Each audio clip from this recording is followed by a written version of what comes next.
And we continue with Chapter 8. This part is nonverbal communication and written language. With written language, the critical importance of nonverbal communication factors work both to help and to hinder. No one who is reading your words is exposed to your voice and your body language while reading. If they're not very good, that's a help to you. If they are excellent, not being able to use them is a drawback. You will have noticed that very little is written by Ronald Reagan, who is well aware of where his strengths are. The actual words you write are much more important than the actual words you speak. However, the three elements corresponding to nonverbal communication that are available for written language, punctuation, graphic design, and packaging, can wreak havoc with your written words in exactly the same way that facial expression, postures, and gestures. The voice quality can wreak havoc with your spoken ones. And this is often something over which you have little control. When your personal packaging is shabby, but your words and body language are well chosen and well delivered, you can override the packaging problem. But when you have written something fine and a publisher packages it terribly or gives it a terrible title, you can't be present to correct the bad impressions. At that point, it is too late. Here's the rule to remember. The best insurance you can have against editors or publishers treating your written language badly is skill in dealing with them verbally before your material appears. The gentle art technique provides you with that skill. There is one thing you can do to protect yourself. Most people, when given the opportunity to review the written work of others, feel an irresistible temptation to change something. This is a way for them to demonstrate that they did read the material, that they gave it careful consideration, and that they have power over it and its writer. Making a change, be it ever so trivial, allows them to make a dominance display.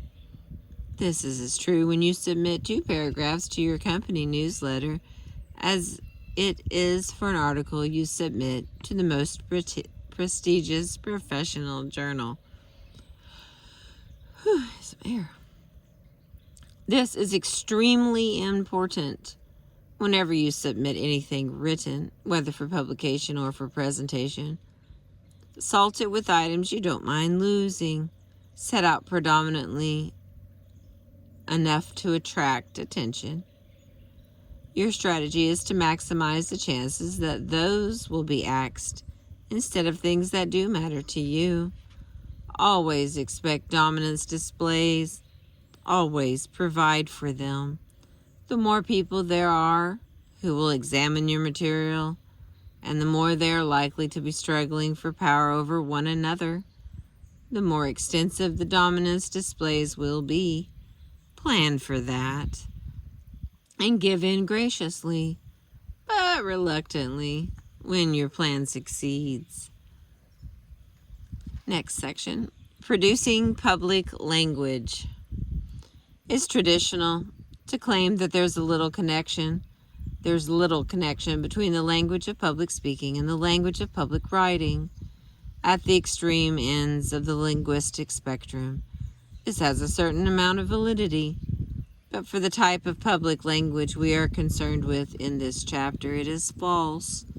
Speaking and writing for public consumption have 4 major characteristics in common. The first one, unlike ordinary language, both are planned in advance. The second, both are more highly valued in our society than ordinary language is. You are therefore expected to take sufficient care and trouble to provide good value. The third one, both are variations on the language you use every day and are based on the same internal grammar.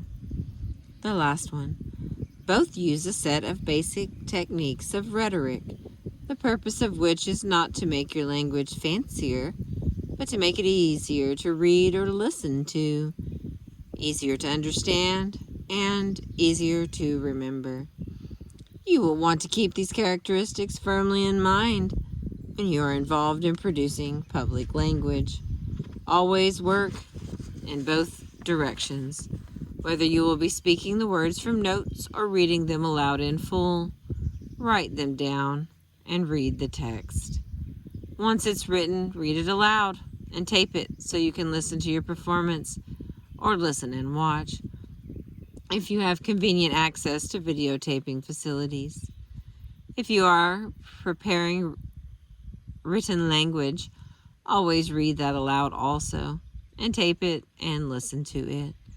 Written language that can't be read aloud comfortably is badly written language. You can't know the full effect of your language unless you use all 4 language skills: reading, writing, speaking, and listening when you evaluate it. Now we can move on to the subject of choosing your words and arranging them.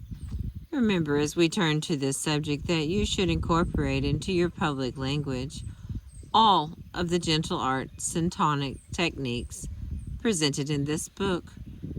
Verbal attack patterns, improperly chosen sensory modes and satire modes, direct commands and badly constructed complaints, random twerks or twerks with negative impact on your audience are just as counterproductive in your public language as they are in any other area of your language behavior.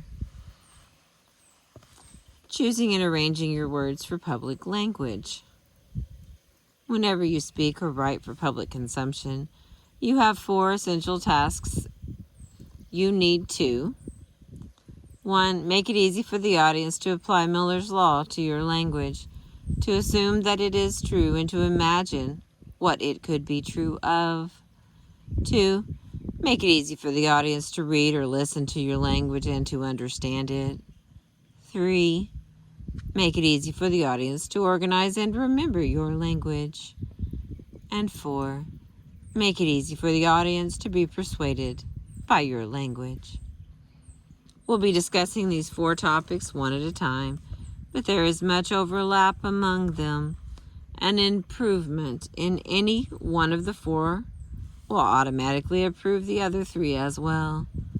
The easier your words are to believe, the more persuasive they will be, and vice versa. The easier your words are to read or listen to, the less burden there will be on language processing mechanisms, which makes understanding and remembering more likely, and so on. In tennis, people are forever talking about the wrist or the forearm as if they were not attached to the rest of the body. The separation of the 4 items on the list above is a similar, convenient fiction. Make it easy for the audience to apply Miller's Law. You can do 2 things to minimize the chances that people will react to your language with dubiousness or outright disbelief. First, don't lie when you are speaking publicly. Later in this book, you will find an entire chapter on lies and lying.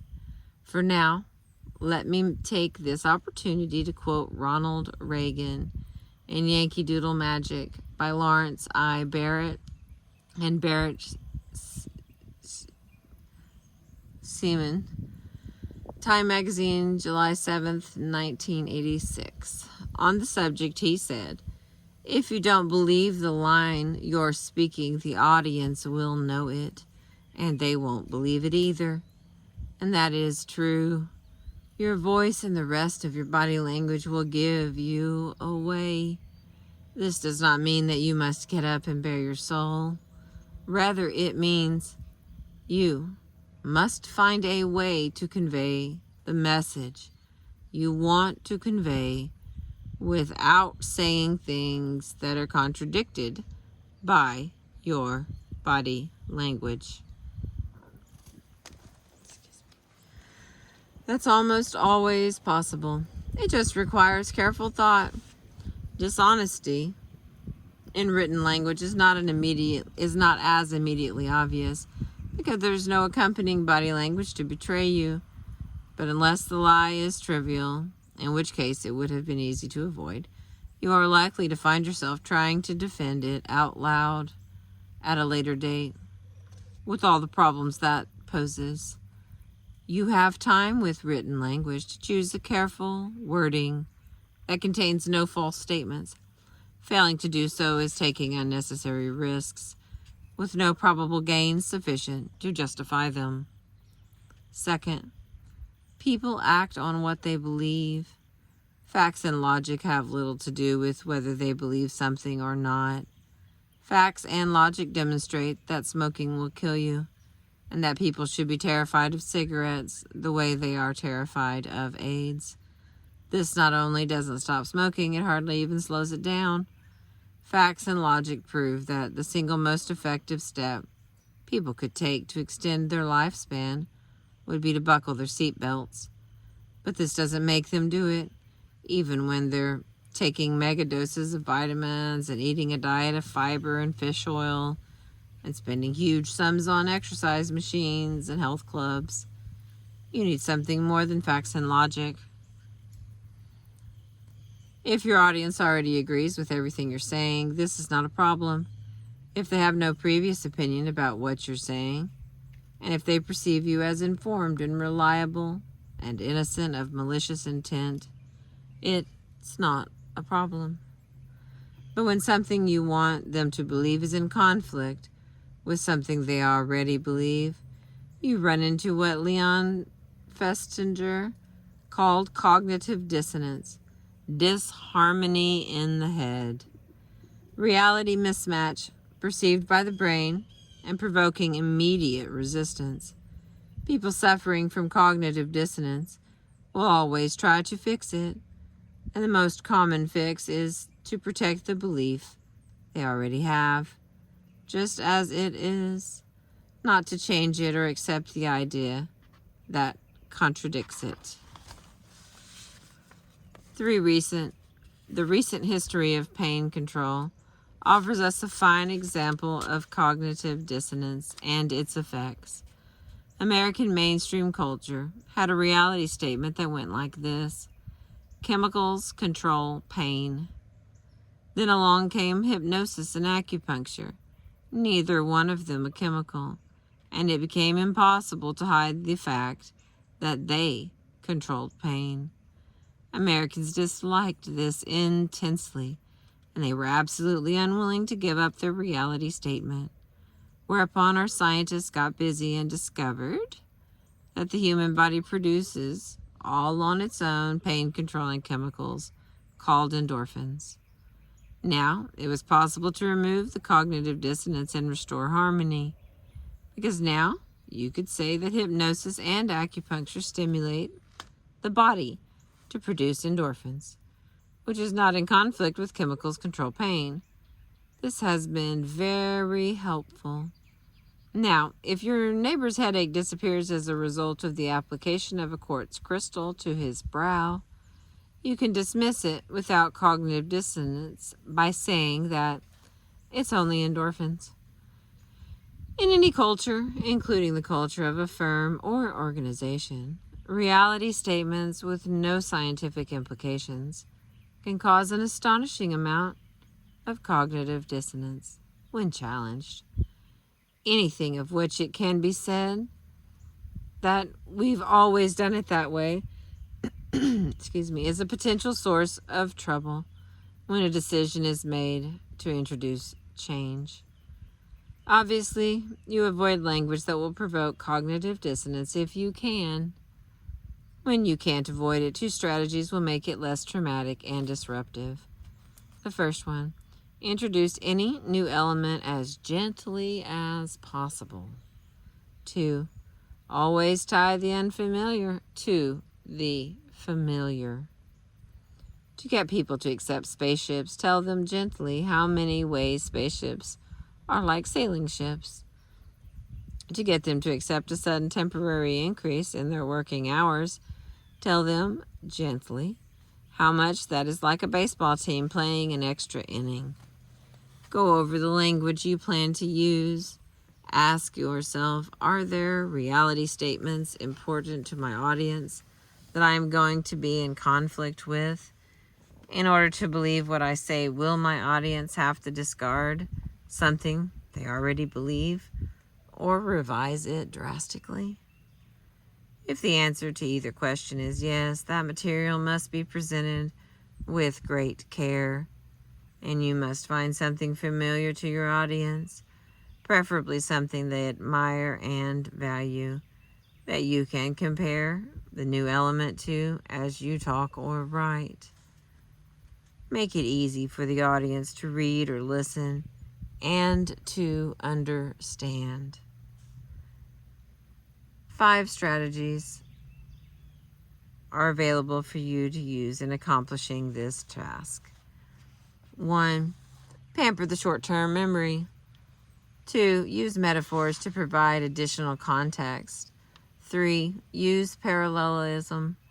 4. Include a structure that will serve as index. 5. For spoken language, provide written backup. I'm going to stop here and I'm going to pick right back up there because those 5 get broke down and they explain them all. So I'm going to take a pause here and see if I can squeeze some more in with this beautiful weather before it gets 90 degrees today. I appreciate you listening. This has been, I think it's the 3rd part of Chapter 8 from the book Success with the Gentle Art of Verbal Self-Defense by Suzette Haden Elgin. I appreciate you listening. Thank you so much.